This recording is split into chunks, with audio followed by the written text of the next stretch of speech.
Swimming like a shark in a shrimp tank. Big fish, small pond in the shrimp tank. Hey everybody, welcome to the post-show wrap-up of the Shrimp Tank. You can catch a replay of all of our episodes at shrimptankpodcast.com or download us on iTunes or Google Play. You want to listen to this show in the car. This is how you get smarter, better. You get this MBA in entrepreneurship. And not only do we teach book smarts on here, we teach street smarts, which is really what it takes, a combination of that to be able to grow your business. I'm sitting here today with my co-host, Chris Hanks. We had a great show. Again, you've got to listen to it at shrimptankpodcast.com.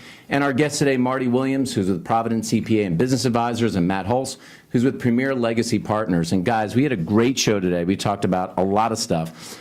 One of the questions I had for you is that a lot of new business owners that are watching this may be asking themselves, why do I need a lawyer, a CPA, a financial advisor by my side? Why does somebody want to have that person in their corner when they start a business?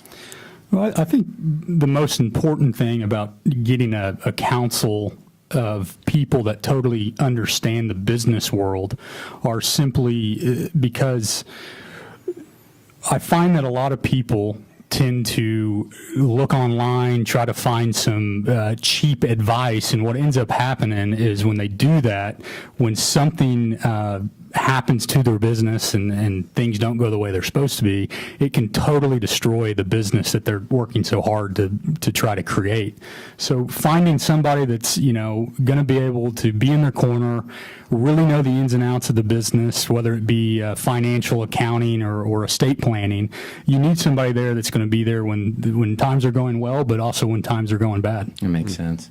So, and Marty, one of the things that came up on the show that I thought was really interesting is we discussed a little bit about talent and we finding and attracting the right talent, and also about culture.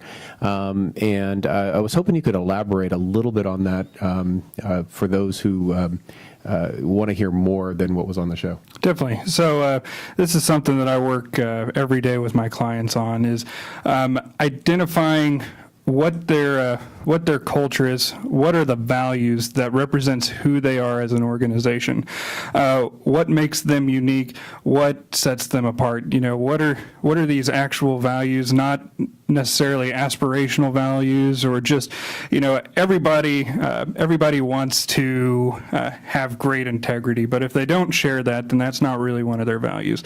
So what are their values?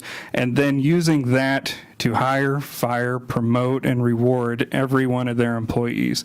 I mentioned that it's really hard to identify within an interview, does somebody share this core value or not? So it's my goal whenever I'm interviewing an individual to say, this is who we are as an organization. This is our culture. If you don't share these values, then you're not going to like it here as an employee.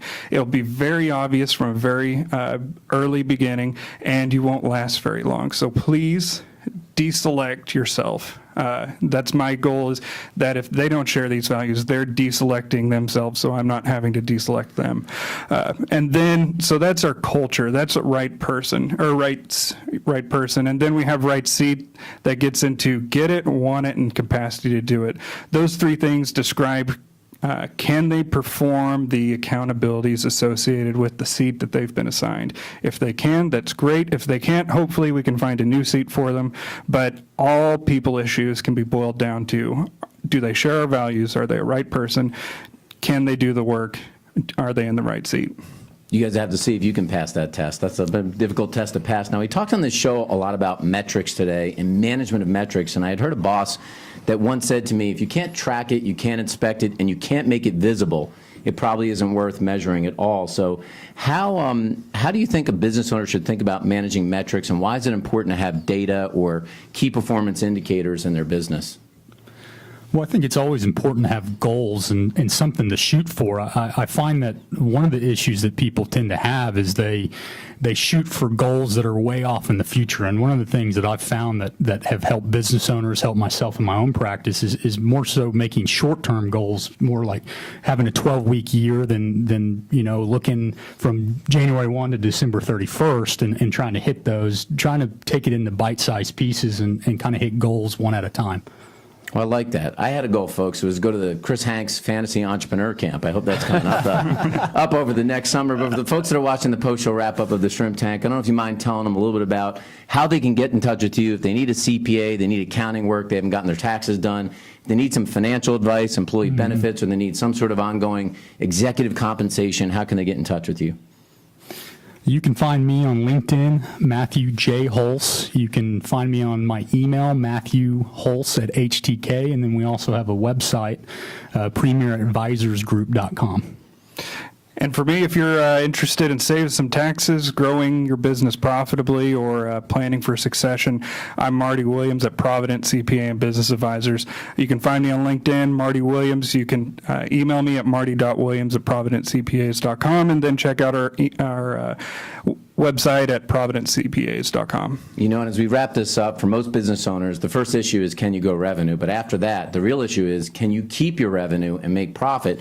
And that's where guys like this come in to help you with the financial planning and to help you with your taxes so you can save more money, get more in your bottom line, and that's how you build your wealth. And that was the post-show wrap-up of the Shrimp Tank.